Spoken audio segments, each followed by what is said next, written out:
Ambassador Henry Jardine. It's lovely to have you. Welcome to Conversations Live, our first podcast. You're our first guest. Yeah. Wow. Thank you very much for that. We're super, that honor. Thank you. We're super Yeah. excited and very grateful for you to be here. Well, Kabir, thank you very much. I'm very excited to be the first guest, although it's a bit nervous because then I guess I have to do a really good job for you to kick this thing off. We're going to have a competition of who's more nervous than the other. All so right. don't Well, worry. that's good. I guess it'll be like group therapy. So many topics to talk about, really interesting topics. But before we talk about any of that, I'd like to ask you about the person, Henry Jardine. Who is Ambassador Jardine, the person behind being ambassador? Yeah. Well, again, I guess this sounds like a little bit of a therapy session. I think you should have had a sofa here for me. I could start talking about my relationship with my parents. But first of all, thank you very much for having me here. I'm very glad to have the opportunity to come and speak with you. Also, this marks my anniversary as well. I arrived actually this time last year, the 16th of wow. February. So a very special day in a lot of different ways, my anniversary and the kickoff of this program. But no, it's great to be able to share that with you. And Can I just say please. this wasn't planned? Oh, so I'm okay. learning about your 1 year anniversary Well, now. I was looking for some flowers and chocolate, but I don't see Absolutely. any. So, but no, thank you. So no, again, I'm very fortunate to be here. I'm very excited. It was quite a process to get nominated and confirmed. I think, as you've seen, in the United States, we have a bit of an involved process where you go through an extensive vetting process to be an ambassador. You have to go in and have your nomination sent to the Senate. You have to have a hearing with the Senate. Senate has to interview you or hear what you have to say. And then after that, they come back and they decide whether to confirm you or not. And so I was confirmed in December of 2022. And then, as I said, I arrived in February. But, as you indicated, it sort of all goes back to, who are you and why would you be here? And what are you, what brought me here to this moment? And again, it sounds like a little bit of therapy, but I have to go back to my parents, and I have to thank them for this.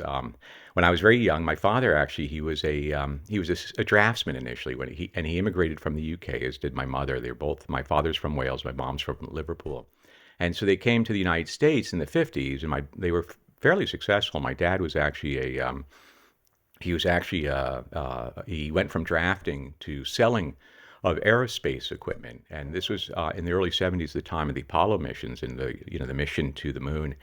But when that ended, when the Apollo missions ended, my father basically was looking like he was going to be out of a job because there was no more requirement for all the aerospace equipment and things that he was selling.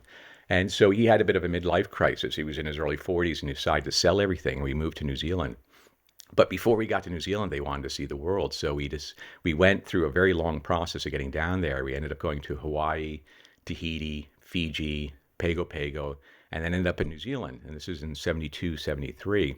And at that time, you are... About 4 or 5. Oh, wow. Okay. Yeah, so I was very young, but I think it left a real strong impression on me. And I think, from that experience of sort of traveling through the South Pacific as a very young child and seeing the world and being very impressed by that, and just seeing that excitement and the sense that there was a big world out there to see and experience. And my parents got down to New Zealand, and it was in the early 70s, so it was very cut off. You had no internet, telephones were very expensive. And they suddenly got homesick for the United States again. So they sold everything they had, and they went back to the United States and had to start all over again. It was quite a slog for them. But again, for me, the experience really sort of opened up my eyes, and it sort of imprinted on a very young age the desire to get out and see the world. And it's sort of ironic from that experience of traveling through the South Pacific Islands. Here I am, in the Indian Ocean on an island. And I think a lot of it is because of that experience that I had with my parents.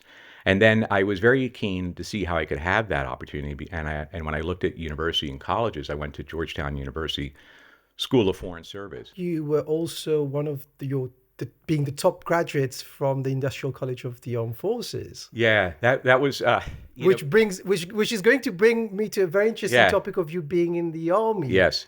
Well, I think, again, it goes back to my parents. I mean, again, this may sound very Freudian, but the reality is that because they had gone through the transition of selling everything, going to New Zealand, selling everything, coming back, they really didn't have any money to put me through college. And so I was thinking about how I wanted to do that.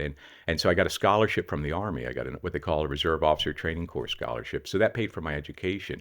And so I went through Georgetown as an ROTC cadet. and graduated from Georgetown with a Bachelor's of Science in Foreign Service because I thought at some point I wanted to come into the Foreign Service. But I had a 4-year obligation with the Army, and I was excited about it because from my perspective at that age, you don't really want to, sit behind a desk. You want to get out and sort of experience things. And at the time, there was sort of this campaign that the Army had, be all you can be. And as a young, impressionable teenager, I wanted to be all I could be. Which, if I can say, led you to being captain.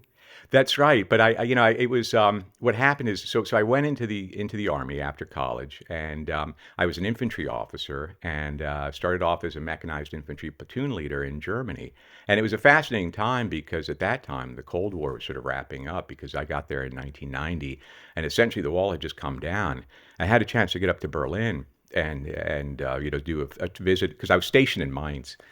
And it was interesting because then I could see the actual wall was still there. And so it was sort of a very historic time to be in the Army and in Germany. And it was also during the first Gulf War. So the unit that I was with was deactivated, the 8th Infantry Division. So I went back and I was in the States with the 101st Airborne Division, which was a great experience because I jumped out of airplanes and helicopters and things like that. Things I can't do anymore.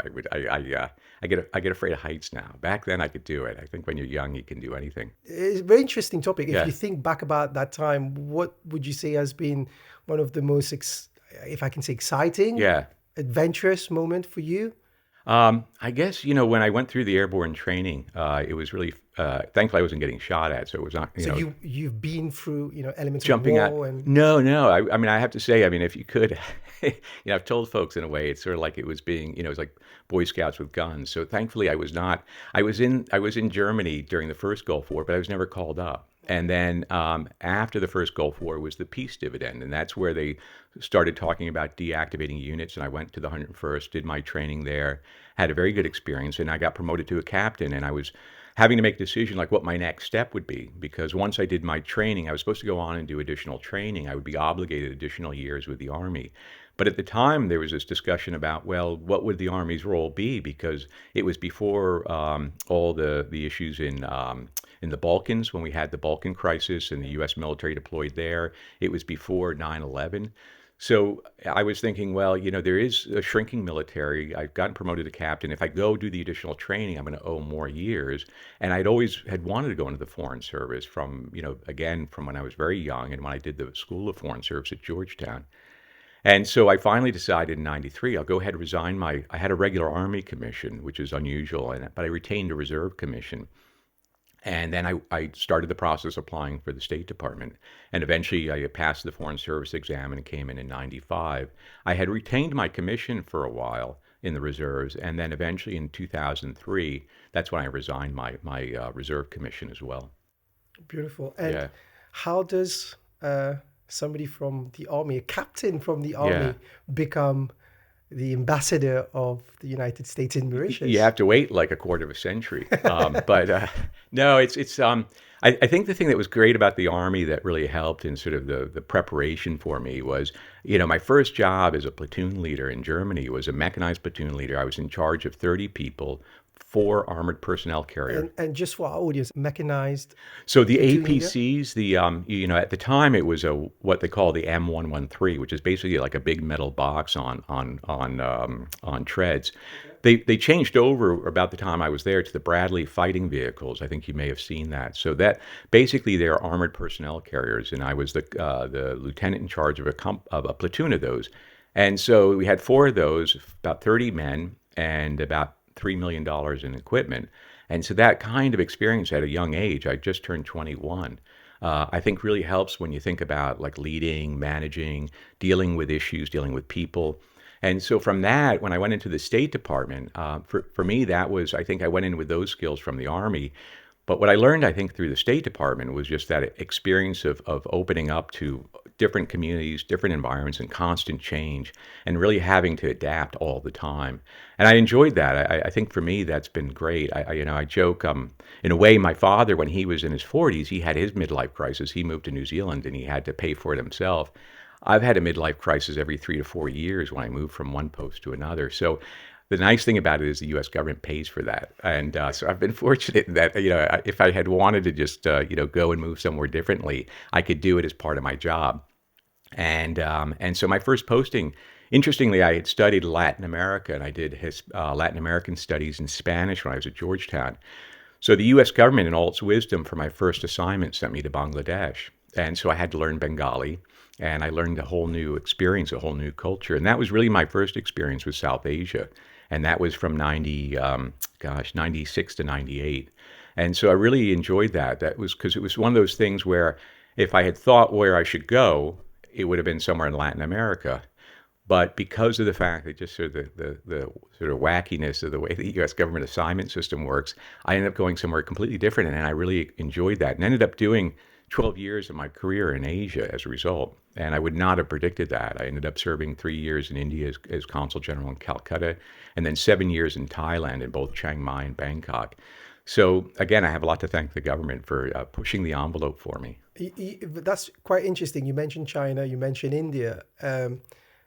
Powerful economies coming up today. Well, actually, Thailand, I should correct Thailand, but Southeast Asia and Asia, and as you say, China and India are very powerful economies. And when we look at what's happening today in terms of those emerging economies and that shift of that economic power from the West to the East, if from the history of things, when we look at, for instance, America. We've always known America as being a country of, the most powerful country in the world. It has the most powerful currency, and it happens to also have the most powerful military in the world. And then, we are at the stage where we've got emerging economies like, China, India, Middle East coming up. Yeah. But what happens to the military side of things? Sure. Do you think the US is still interested in being the biggest military power in the world still? Yeah. No, I mean, again, I think all things change. I mean, you have to see that, at any given time, there'll always be a transition. If you look back prior to World War II, the United States was not seen as a superpower. If anything, the United States was seen as sort of a marginal player. And then it really was the post-war period that saw that transition. And if you look at other countries like the UK, the role and status can always change. So, I wouldn't say we should be complacent, but I would push back on the narrative, the perception that somehow the U.S. economically, the power has shifted in a way. It was interesting, The Economist, I guess earlier last year, had written an article about the amazing perseverance of the U.S. economy. And they looked, they were responding to a lot of the commentary, I think in sort of the run-up to some of the various, the BRICS meetings. And there was a lot of discussion about, is the U.S. economically a waning power? And The Economist really analyzed it and said, if anything, it's actually sustained and expanded in some categories. They cited a few interesting data points. For instance, they said in 1990, the United States represented about 25% of the global GDP, with about $25.5 trillion of an economy. And the difference is that China at the time was 4%, and is now about 18%. Oh. So what's happened is that within sort of the mix of countries globally, that sort of distribution of economic influence has changed. But the U.S. position hasn't so much. And in fact, they were saying, if you look at other indicators, it's actually increasing in a way.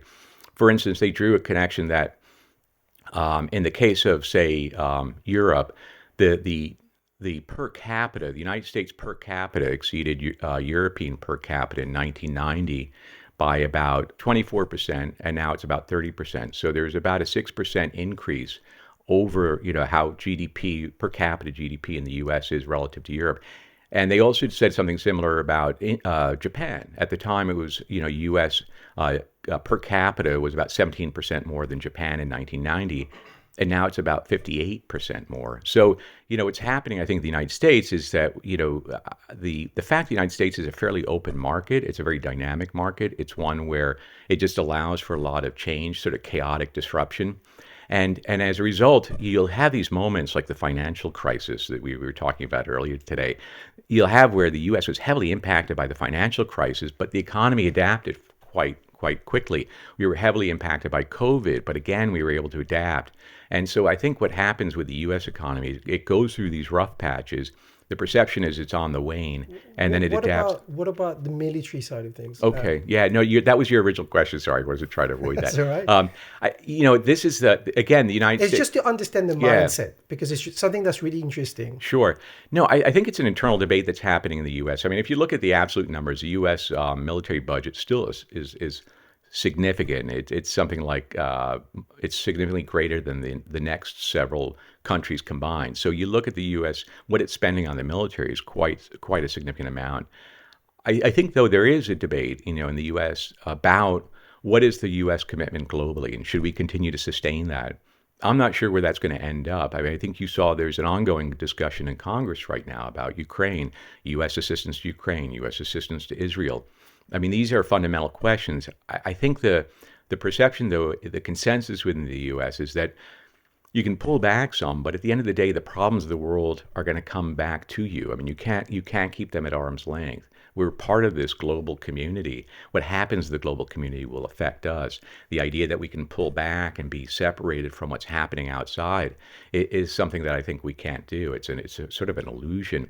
I think it's a challenge in the context of U.S. internal debate, because U.S. is a continental country. It's so large, and many people may not even travel outside the United States, have no understanding of why we're committed to NATO or why we're committed to alliances in Asia with Japan and with Thailand, the Philippines, Australia, and others.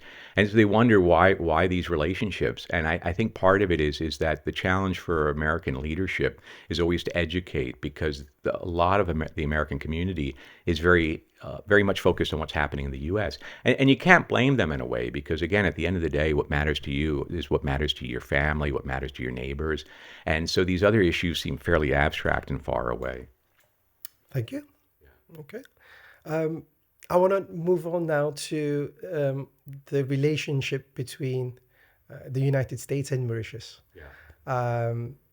And from what I understand, it's a very old one, as old as 1794. Well, that's when they posted 230 years. Well, that's when we posted our first, or officially designated our first consul.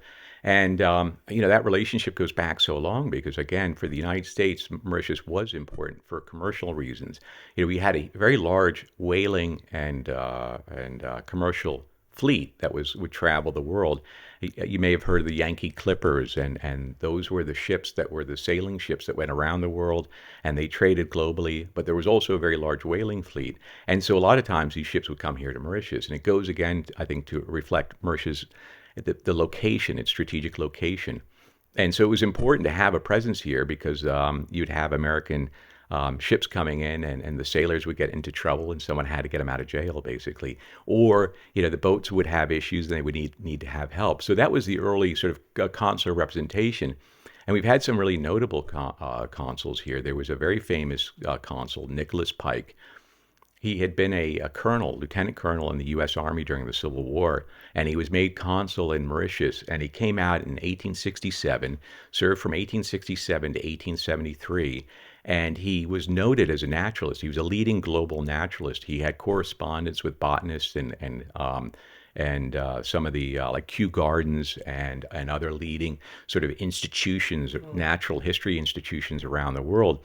And he really put Mauritius on the map in many ways because there were just such a range of different, very unique specimens here. I mean, we've all heard about the dodo and the kestrel and others, but there was just a whole range of unique, not undiscovered, but unrecorded specimens. And so he went through and he recorded all these specimens, collected these. His wife, actually, he married here. He married a Mauritian woman, and she was a noted artist, and she drew these pictures and painted these pictures of his specimens.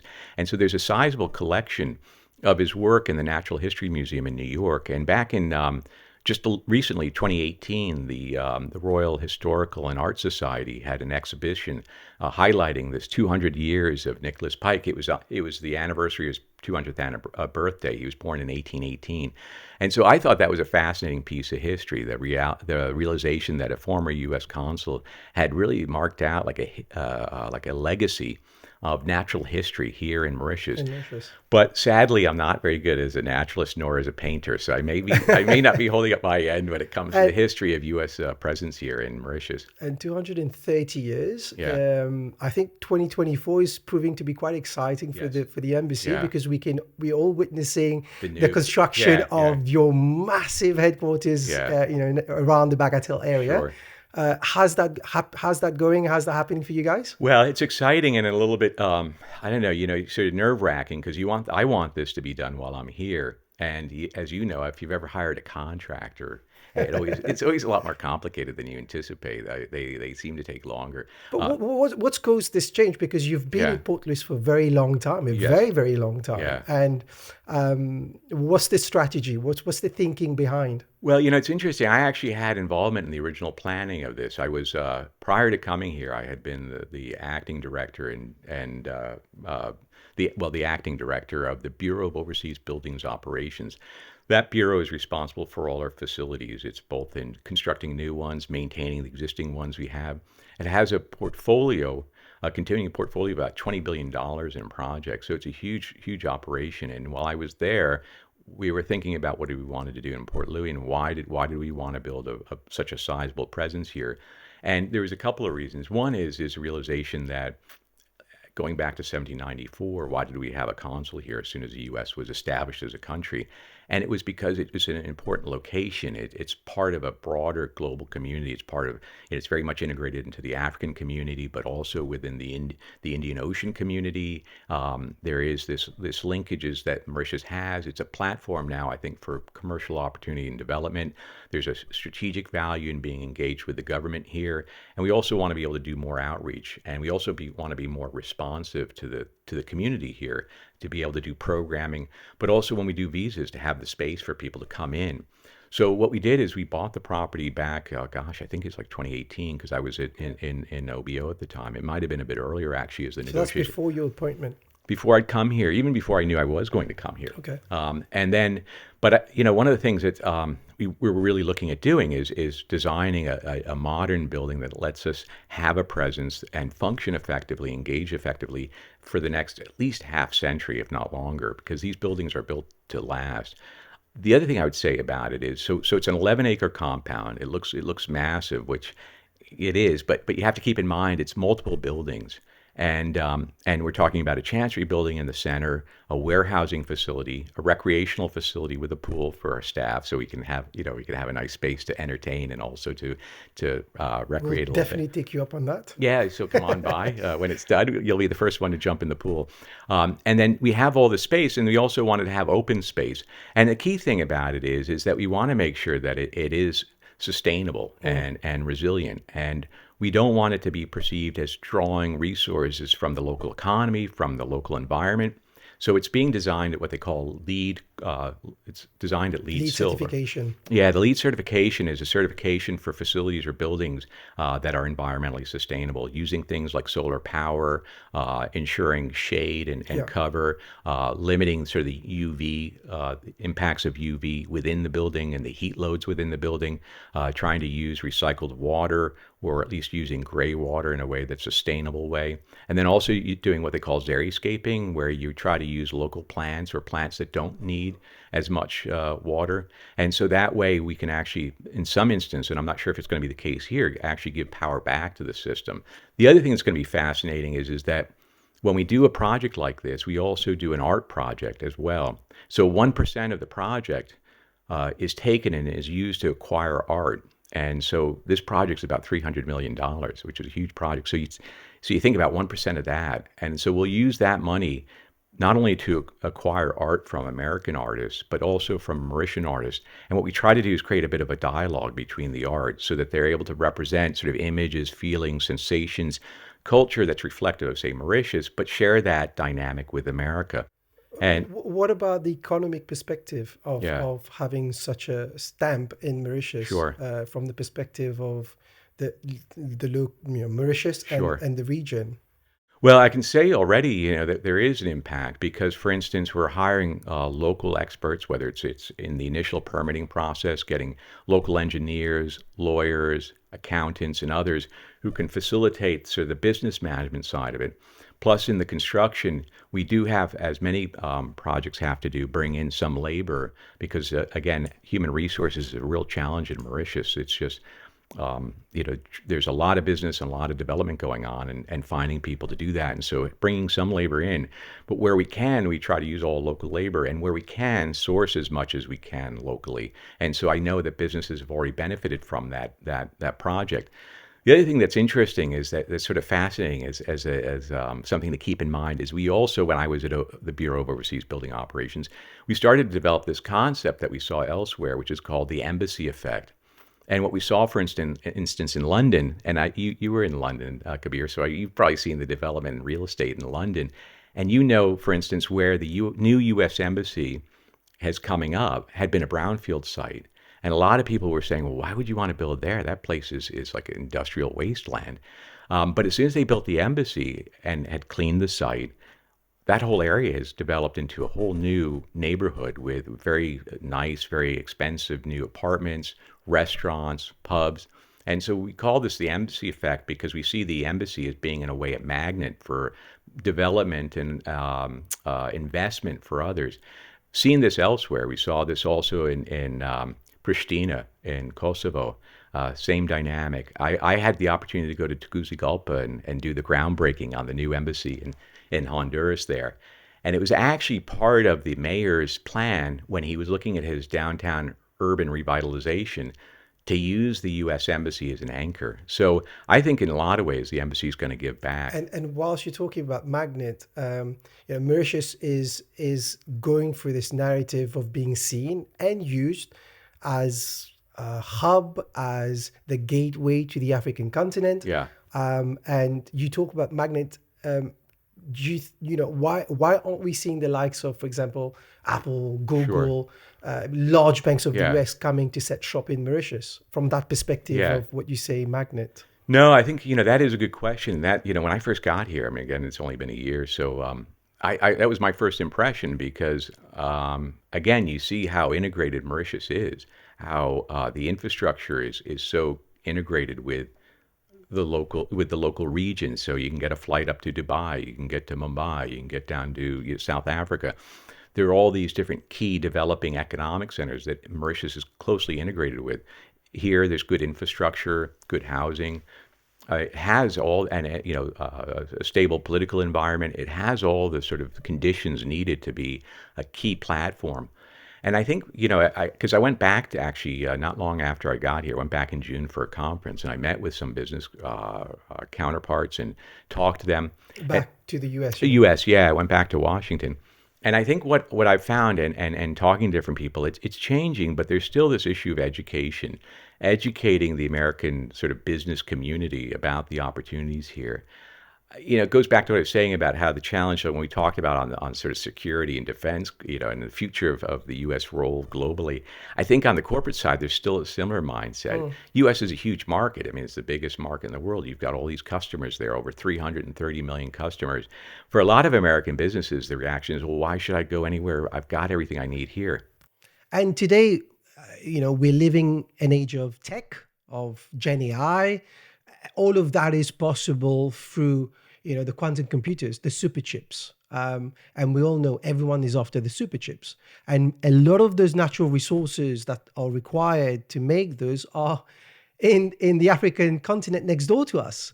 So no, and going back, I think what it's changing though, even in the year I've been here, I've seen where is this awareness that yes, Africa really is a key market for the future because it's a growing market. You've got a lot of a young population. I mean, if you look at other markets, whether it's in China, whether it's in Europe, the communities, the populations are either holding flat or shrinking. So if you're looking at economic opportunity and potential, it is Africa. Again, the resources, the key inputs you're talking about. So I think there is a change. I think we're right on the cusp of a lot of American businesses sort of recognizing now, based on the conditions you highlighted, that, yeah, the place to be would be Mauritius. It really puts you on the doorstep of so much. And what's fascinating is it's so integrated with Africa as a key market, key resources, but also with India, because India, again, is another one of the very dynamic communities that we see that's just a lot happening economically. And of course, with the Middle East, you see a lot of flow. So I think it's just an educational issue. issue. And American businesses can sometimes be a bit conservative when they think about where they want to go. And so they need to see a movement. So you sort of see the situation where, one American business shows up, another one says, oh, that looks like it might be a good spot. I'll go there too. And so it's sort of, you get this momentum. And I think what Mauritius needs to do is sort of prime that pump to try to get that presence. And we've been working with the EDB on this. In fact, we took EDB and a delegation down to South Africa last year for NLIT, which is a regional renewable energy conference. And it was a great experience because when EDB was there, they were able to have a chance to sort of market Mauritius a little bit on the renewable energy side. And so American businesses were very interested from that. And our Foreign Commercial Service Office, which is the one that really tries to promote commercial trade, saw this opportunity. And so as a result of that, we're looking at trying to do a business delegation this coming summer. Well, I guess the U.S. summer in August. It's winter here, right? And have a group come out. And so I think that there is this sort of realization that's happening. It requires a lot of work, a lot of effort, probably more than it should. But I think, EDB and others are really trying to spread that message, and we're working very closely with them. You mentioned education. When you got appointed, you gave an interview to BIZWEEK where you mentioned universities, big US universities were interested to come over to Mauritius and set shop here. Yeah. And the idea is to get students from India, from the region to come to Mauritius because it's financially and geographically accessible. Yeah. How are we doing with that? Well, again, I've had conversations with university representatives. I think it takes a while for them to think about whether they want to have the presence or not. A number of them have presence, say, in Dubai. I also had a chance, I spoke with Carnegie Mellon, which is a noted technical university out of Pittsburgh. They have a presence in Rwanda. They have a campus there. So there's these universities have already sort of set up these international presence, these hubs. I think they are still looking at what opportunities they can have here. What we're seeing is sort of the initial approach is actually, I think, more tying up or linking up with universities here first and sort of testing the waters.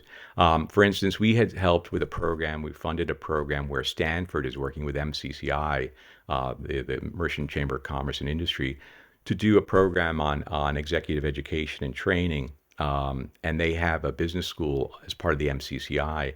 And so Stanford has set up a program, a curriculum with them, and they should be kicking that off this year.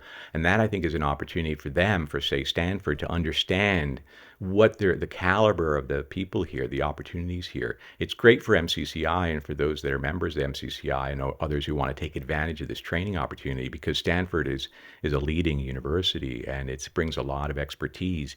And it means that for Mauritians, you don't have to travel to California, although it would be nice to go to California, but it's expensive. And so that's one of the examples. We also, we're also thinking about very more practical, technical opportunities in training, because at the end of the day, the skills are on a spectrum. I mean, you've got the higher level skills, but you also need skills of technical programs. And so we had helped in signing or tying up an MOU between Madison College and UTM. And so they're working on opportunities to have exchanges where students can study and do part of their degree completion in Wisconsin and come here, and vice versa. Students in Wisconsin can come here. And so these are some initial steps to try to create those linkages between institutions so that they start to understand what the real opportunities are in Mauritius. Okay.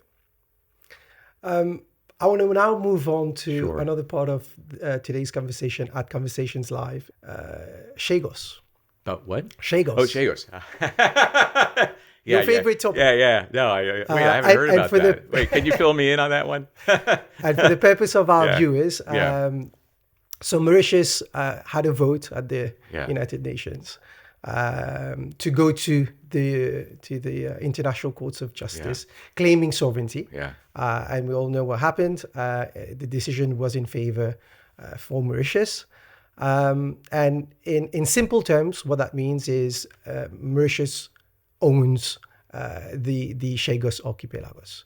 And if I may push it even further, if a foreigner or a tourist or a traveler wanted to go to these islands, that would need consent from Mauritius.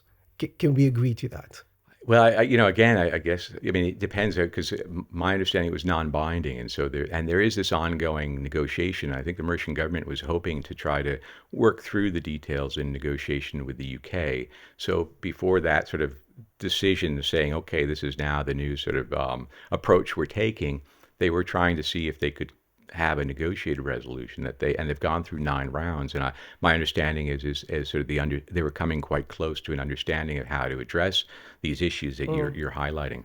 And if we look at, one of the islands, Sure. our favorite island, Yeah. Diego Garcia. Sure. The United States has a military base there. Yeah. And it is there on the premise of an agreement with the UK.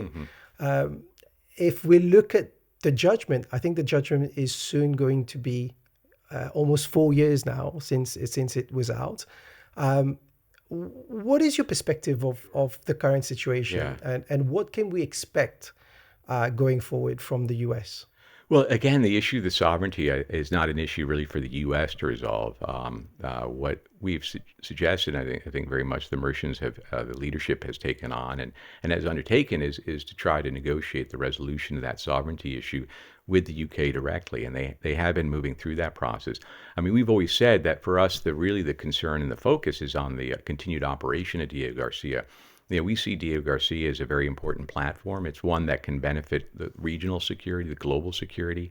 And I've been very encouraged when in public, the Prime Minister said again, reaffirms the value and the need for continuation of Diego Garcia. And I've seen other political figures across the political spectrum saying the same thing. So I think that from the U.S. perspective, when that issue of, okay, the sovereignty over the Chagos between the UK and Mauritius is resolved, the U.S. will be a partner either way. And we've got a great relationship with Mauritius. I think this would just be another facet of the relationship. We would continue to build it, the relationship, and it would allow us, I think, to engage and collaborate in a lot of different ways. And so I think, based on that process, again, I'm encouraged that there's an opportunity for us to, have a collaborative approach with Mauritius. And in one sentence, why do you think it's so important for the United States to be in Diego Garcia? Well, again, I would have to say, the United States, when we look globally, what the United States' role is, it's about trying to maintain, the security peace of the sort of global commons. Now, you look at the situation in the Red Sea, for instance, with the Houthis. I mean, they're attacking shipping in the Red Sea, and it has a huge impact. I think something like 15% of global shipping goes through the Red Sea. And it directly impacts Mauritius, Seychelles, and the other islands here, because you are so reliant on the shipping. And so it's not just about the ships or the crewmen that are getting hurt and damaged. I mean, again, you'd hate to see people getting killed because of that violence. It's also people, dependent on those goods that are coming through, whether it's medicines, it's food, it's needed supplies. And so a lot of people are being impacted. In the United States, through Operation Prosperity Guardian and a number of other nations, including Seychelles, which has also signed up for this, are trying to maintain that peace and security of the global shipping. Diego Garcia again allows the United States and others, frankly, UK and others, to be able to provide and project that security so that we can maintain a secure global commons. And, staying in that region, I want to talk to you about maritime security. We look at the exponential growth of drug trafficking, of human trafficking. How big is that problem? And how do we tackle this? Yeah. No, I think it's really hard to, I mean, by the nature of criminal activity, you're not supposed to know about it. So you're trying to get a sense of what's really out there. We work very closely with Mauritius and with other islands or countries in the region like Seychelles. And give you a sense of the impact. I'm also accredited to Seychelles, and I go to Seychelles. There's a population of 100,000 people in Seychelles. And the Seychelles government, the Seychelles government, is very open that they think about 10% of the population is addicted to heroin. So essentially, you're talking about, 10,000 people out of a population of 100,000. That has a huge impact on just the sort of the safety, the health, but also the economic development of that country. I've spoken to people there about how they'll have people who are working for them show up, and they will be either coming off of a heroin addiction, or not addiction, but a heroin high, or desperate to get another one. And so they just don't know how to do anything, because their business can't function if their workers are addicted to heroin. So that's Seychelles. Seychelles is, just a little bit north of here. And we've seen a recent interdiction of about 300 kilograms of heroin that was done by the local Coast Guard here. And we know that anytime there's an interdiction, that's just a small percentage of what's coming through. And anecdotally, when I speak to NGOs, healthcare workers, educators, they talk about how they see, just the impact of drug use as something that's really concerning. And so I think there is a challenge here, and it's one that we're trying to grapple with. Getting an understanding of the scope is very hard. But if, as we see in Seychelles, it's representing 10% of the population, again, I wouldn't want to conjecture how much it's here, but it's got to be a significant percentage that's going to have an impact on the well-being and the economic development and the quality of life in Mauritius. But we have been working with the government. We have a drug enforcement agency that comes in regularly and does training, and we're looking at having an extended presence, a mentorship program with a DEI agent coming in and working with local authorities. We've also been sharing intelligence that has been helpful for Mauritian police and others to do the interdictions they need to do. So we're sharing intelligence, we're doing the training. And in fact, just back in January, I had a chance to go along with our Deputy Assistant Secretary for International Narcotics and Law Enforcement, Toby Bradley. We were with the Prime Minister to inaugurate a new training simulator. It's basically like the superstructure of a big ship, and it's down at the port facilities right next to the Revenue Authority. And it's this mock-up of a superstructure where the Revenue Authority, Coast Guard, and others can train on doing a seizure, like going into a ship, doing a full search, identifying illicit contraband, and then going through the whole process of how They've been doing this here in the region? Yeah, and we just inaugurated this new simulator. It's quite a large simulator. The Prime Minister was there, and it was, again, an example of how we fund the UNODC. They help in implementing a lot of our programs. So a significant amount of U.S. government money goes into UNODC activities here. In addition, the UNODC, with the U.S. government funding, has been working with police, prosecutors, and the courts on how you go through what they call legal finish. In other words, if you seize people on the sea and they're doing criminal activity, IUU, narcotic smuggling, piracy, how would you prosecute them? How would you make sure that you could bring them to justice? So that's another thing what we've been funding. Ambassador, we've been talking about Chagos, we've talked about Diego, we've talked about small island development states. Yes. The ones that are most vulnerable to climate change. Yeah. I want to bring you to the COP28, which took place earlier this year in Dubai. And I want to talk about this burning topic, which is the loss and damage fund. And I want to talk about this gap between what is being requested to what is being allocated. Sure. So for the purpose of our viewers, what is being requested is as high as 5 billion versus what is being allocated as low as 700 million. So that's a 4.3 billion gap. Yes. And from what we understand and the reports that are coming out, a lot of it has to do with developed countries such as Europe and mainly the US disputing the estimates. Yeah. Can you maybe share some light to that? When it comes to money, you could always use more. And I think that's a truism for all of us. I could always use more. But I do agree that is something that we need to be responsive to. There is a strong effort to see how we can allocate those resources. When we look at the loss and damage, that's one pot of money. And again, the question is, can you really be responsive to that? And the U.S. is committed to trying to meet its obligations under that. We're looking at with Congress, how we can meet that commitment. And I know that the U.S. has already allocated funds in other aspects. So when you talk about climate change, adaptation, mitigation, the United States is committed in a lot of different ways. So the one thing I would be a little cautious about is saying, well, you've got this loss and damage fund, not everybody signed up, but that sort of ignores the fact that there's lots of pots of money that the U.S. government is putting on the table to address this. For instance, we've been working extensively with the World Bank to see how we can help in financing more programs and projects that would help in that area. So that money may be not sort of under the umbrella of loss and damage, but it's a significant amount of financial investment in that area that would potentially support that. I think about some of the grants that we do here, the embassy itself, while maybe not as large, we're talking about, 10, 20, 30, $40,000. I mean, it's reflective of the fact that we're trying to address it on a lot of different levels. And for instance, we funded a Fulbright expert who's a sort of a marine scientist working at the University of Rhode Island. He had come out and partnered with a local NGO, MRU 2025. And so he was looking at a project they wanted to do, which was thinking about how you do sustainable development, sustainable communities in Belle-Île, because you're right up, jutting up against the Black River reserve there, nature reserve, and that sort of the rain shed from the ridgeline down to the coast. And there's, very distinct, very beautiful little villages in there. And there's people trying to maintain and sustain their lives, whether it's fishing or sort of small businesses. That you can't tell them they can't continue to do that. So you have to find ways to support that in a sustainable way.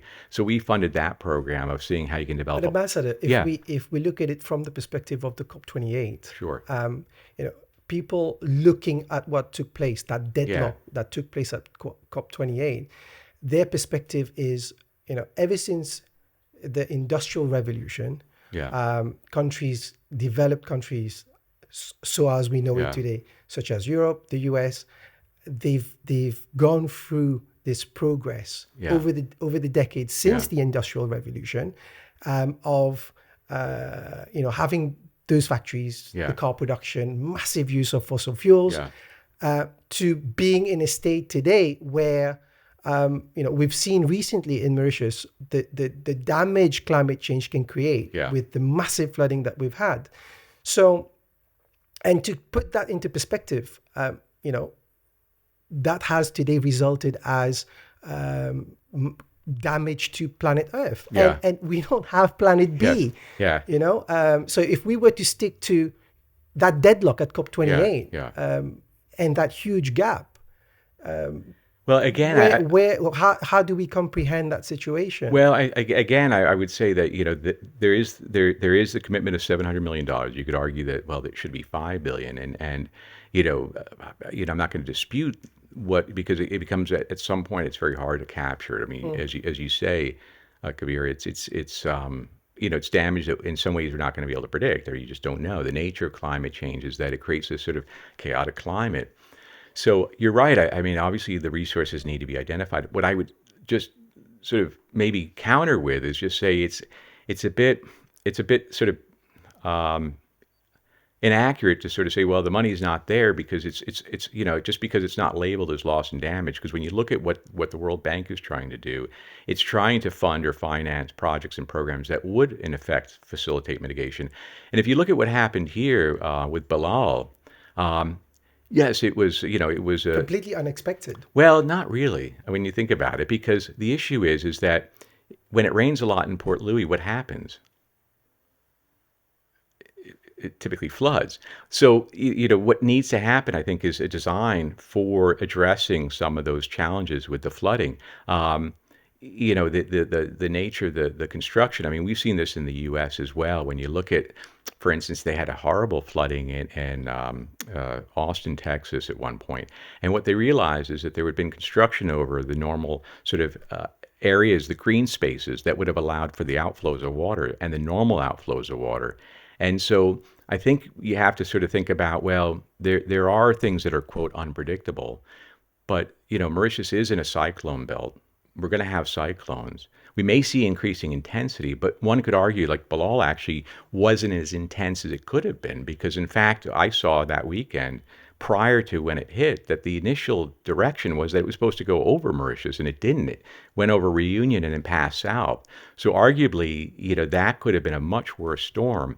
And I think this is an example of where, collectively we need to work together as leaders and sort of thinking about what are the real mitigations that need to be done, whether it's an issue of zoning, thinking about should construction be occurring in a certain place, or should that be allowed for water to disperse, for water to percolate? And if you create areas of, and this is what we're dealing with in the U.S. So I mean, it's not unique to Mauritius. When they're looking at urban design, they're realizing if you concrete over huge areas, the water has nowhere to go, so it's going to create floods. If you go into areas where the natural flow of water historically had been, and you construct in there, you're creating blockages, and you're going to create flooding. So you need to come in, you need to look at and be smart about the designs, using technologies that allow for sort of permeable surfaces, thinking about how, just basic water flows. So these are engineering issues. These are design issues. These are zoning issues. These are public policy issues. And they can be addressed in ways that sort of uses, it doesn't require a huge amount of money. If you anticipate construction in a certain area is going to impede the flow or the dispersal of water, you shouldn't construct there. That didn't require any money. If you just come up with a zoning plan that says these areas are not permissible for construction, or if you construct, you have to be permitted in such a way to allow that flow not to create a flood. So this is where I hope we think, I'm not discounting what you're saying about, there's an issue of funding, but I would argue it's a bit more complicated than that. And we can't just throw money at something and say, okay, here's $1 billion, do good stuff.